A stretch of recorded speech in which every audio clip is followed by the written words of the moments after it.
नमस्कार मंडळी, क्रिशवीज व्लॉग या आपल्या चॅनलमध्ये आपणा सर्वांचं अगदी मनापासून स्वागत आहे. हिवाळा येतो तेव्हा तो काहींसाठी शिक्षा असतो आणि काहींसाठी आनंद असतो. मंडळी, आपल्या वयाच्या लोकांसाठी तो आनंद असू शकतो. हा खाण्यापिण्याचा हंगाम असतो, हा प्रवासाचा हंगाम असतो. पण वृद्ध आणि मुलांसाठी हा हंगाम शिक्षा बनतो. मुले अजूनही कधीकधी स्वतःचा आनंद घेतात, परंतु आपल्या घरातील वृद्ध लोक त्याचा आनंद घेऊ शकत नाही. ते अनेकदा यामुळे दुःखी होतात. मंडळी, माझे आजी आजोबा 80 वर्षांचे आहेत. तर मंडळी, हा व्हिडिओ त्यांना समर्पित आहे. आजच्या व्हिडिओमध्ये मी माझ्या आजी आजोबांसाठी किंवा तुमच्या आजी आजोबांसाठी 7 गोष्टी शेअर करणार आहे की जर त्यांनी ते निर्धारित पद्धतीने खाल्ले तर हिवाळा त्यांच्यापासून दूर राहील, ते उबदार राहतील, त्यांना खूप छान वाटेल आणि हिवाळा त्यांच्यासाठी खूप चांगला असेल आणि ते त्यांचा आनंदसुद्धा घेतील. मंडळी, जर तुमचे 60 वर्षांपेक्षा जास्त वयाचे पालक किंवा घरी आजी आजोबा असतील तर त्यांना हा व्हिडिओ नक्की दाखवा आणि त्यांच्यासाठी तो तुम्ही नक्की बघा. मंडळी, जर तुम्ही माझ्यासारखी त्यांची काळजी घेत असाल तर व्हिडिओला नक्की लाईक करा आणि कमेंट सेक्शनमध्ये तुम्ही हा व्हिडिओ कुठून बघत आहात हे मला नक्की सांगा. आज मी तुम्हाला अशा 7 गोष्टींबद्दल सांगणार आहे ज्या जर वृद्धांनी हिवाळ्यामध्ये खाल्ल्या तर थंडीपासून बचाव होईल. खरं सांगायचं तर या ऋतूमध्ये वृद्धांना मुलांपेक्षा जास्त त्रास होतो. कमकुवत रोगप्रतिकारशक्ती, वाढत्या वयाची, दीर्घकालीन आजारांची आणि त्या व्यतिरिक्त थंड वाऱ्याची. म्हणूनच आज आपण थंडीच्या ऋतूमध्ये वृद्धांसाठी खरोखरच वरदान ठरणाऱ्या खास गोष्टींबद्दल बोलणार आहोत. या गोष्टी शरीरातील उष्णता वाढवतात, रक्ताभिसरण सुधारतात, रोगप्रतिकारशक्ती मजबूत करतात आणि सांधेदुखी नियंत्रित करतात. मंडळी, जर तुम्हाला या हिवाळ्यामध्ये तुमच्या वृद्धांनी तंदुरुस्त राहावं असं वाटत असेल तर हा व्हिडिओ पूर्णपणे पहा. आणि हो, जर तुम्हाला असं वाटत असेल की अशी माहिती इतरांसोबत शेअर करावी तर व्हिडिओला लाईक करा आणि व्हॉट्सॲपवरती तुम्ही हा व्हिडिओ शेअर देखील करू शकता.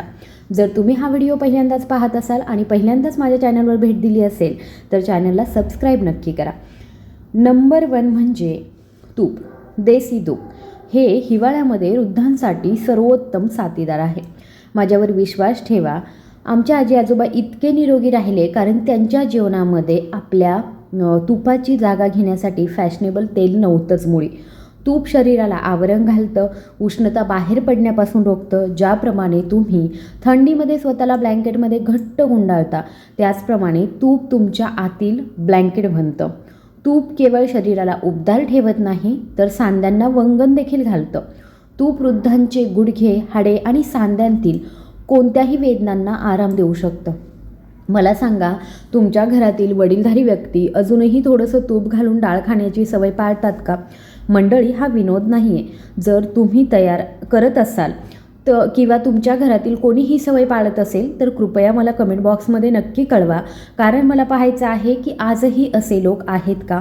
विश्वास ठेवा किंवा ठेवू नका, जर तुम्ही करत असाल तर तुम्ही आधी चांगल्या आरोग्याच्या मार्गावर आहात. तुपातील ओमेगा 3 फॅटी ॲसिड वृद्धांची प्रतिकारशक्ती मजबूत करतात, वारंवार सर्दी आणि खोकला टाळतात. मंडळी, दुसरी गोष्ट आहे ती म्हणजे गूळ आणि तीळ. जर हिवाळ्याचा राजा गूळ असेल तर राणी तीळ आहे. जेव्हा हे दोन्ही एकत्र केले जातात तेव्हा ते शरीरामध्ये एक आग निर्माण करतात जी बाहेरील थंडीला हरवू शकते. गूळ फुफ्फुसांना स्वच्छ करतो आणि रक्तातील लोह वाढवतो, ज्यामुळे वृद्धांवरती थंडीचा परिणाम कमी होतो. दुसरीकडे तीळ हे कॅल्शियम, मॅग्नेशियम आणि निरोगी चरबीने समृद्ध असतात, ज्यामुळे हाडे मजबूत होतात. तीळ चिक्की, गूळ आणि तिळाचे लाडू हे वृद्धांसाठी आयुर्वेदिक औषधांपेक्षा कमी नाहीत. वृद्ध लोकही ते खाऊ शकतात, मुलंही ते खाऊ शकतात. मी तुम्हाला एक छोटीशी गोष्ट सांगते. तुम्ही हिवाळ्यामध्ये मजुरांना गूळ खाताना पाहिलं असेल. ते का खातात तो गूळ? कारण त्यांना माहीत आहे की ते शरीराला आतून भट्टीत बदलतं, भट्टीसारखं गरम करतं. त्याचप्रमाणे जर वृद्धांनी दररोज थोडासा गूळ आणि तीळ खाल्ले तर थंडी त्यांच्या नियंत्रणामध्ये येते. आणि मंडळी, तिसरा क्रमांक आला आहे हिवाळ्यामध्ये आलं. फक्त एक मसाला नाही तर ते उष्णता निर्माण करणारा एक पदार्थ आहे. आलं पोटात गेल्यावर शरीराची चयापचय प्रक्रिया गरम होऊ लागते. हे विशेषतः वृद्धांसाठी महत्त्वाचं आहे कारण वाढत्या वयानुसार पचन कमकुवत होतं आणि पोट थंड राहतं, म्हणूनच त्यांना थंडी जाणवते. आल्याची चहा, आल्याचं पाणी, आलं आणि मध हे सर्व एकत्र येऊन शरीरामध्ये त्वरित उष्णता निर्माण करतात. तुम्ही कधी लक्षात घेतलं आहे का, जेव्हा आपण थंडीत आल्याचा चहा पितो तेव्हा आपले हात आणि पाय आपोआप गरम होतात आणि वृद्धांसाठी ते औषधासारखं काम करतं. मंडळी, व्हिडिओ बनवताना मी तुम्हाला एक प्रश्न विचारत आहे आणि कृपया त्याचं खरं उत्तर द्या. तुम्ही या हिवाळ्यामध्ये हा व्हिडिओ कोणत्या शहरामधून बघत आहात हे मला कृपया कमेंट सेक्शनमध्ये सांगा, कारण मला जाणून घ्यायचं आहे की सर्वात थंड ठिकाण कुठे आहे. आणि चौथी गोष्ट जी आहे ती म्हणजे मेथीचे लाडू. मंडळी, हे आता प्रत्येक भारतीय घरामध्ये बनवले जात नाहीत, पण जिथे ते बनवले जातात तिथे वृद्धांचं आरोग्य सुधारतं. मेथी अंतर्गत जळजळ कमी करतं, विशेषतः ज्यांना दीर्घकालीन सांधेदुखीचा त्रास आहे त्यांच्यासाठी हे चमत्कारापेक्षा कमी नाही. मेथीचे लाडू गुडघ्यांना उबदारपणा देतात, पाठदुखी कमी करतात आणि वयाशी संबंधित अनेक समस्यांपासून आरामही देतात.